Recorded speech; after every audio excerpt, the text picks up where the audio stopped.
Hello, আসসালামু আলাইকুম। কেমন আছেন সবাই? আমরা শ্রীমঙ্গলে ট্রেনে রওনা দিয়েছিলাম হচ্ছে ৬টার দিকে। আর আমরা পৌঁছেছিলাম ১১টার দিকে।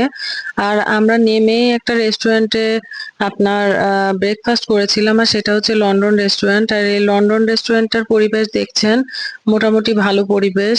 আর এখানকার খাবার-দাবারের মানও অনেক ভালো ছিল। আমরা এখানে একটা সাইড কেবিনে বসেছিলাম।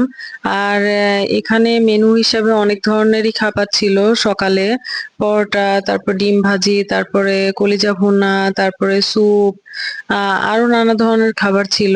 আর এখানে আমরা সকালে নাস্তা হিসাবে নিয়েছিলাম পরোটা, ডিম ভাজি, কলিজা ভুনা, তারপরে নিয়েছিলাম ডাল সবজি। এই তো দেখছেন আমাদের সবগুলো খাবার চলে এসেছে। আর খাবারের মান আলহামদুলিল্লাহ মোটামুটি ভালো ছিল। আপনারা শ্রীমঙ্গলে গেলে এখানে যেয়ে খেতে পারেন। আর রেস্টুরেন্টটা যেহেতু স্টেশনের পাশে, যেতেই খুব বেশি সময় লাগে না।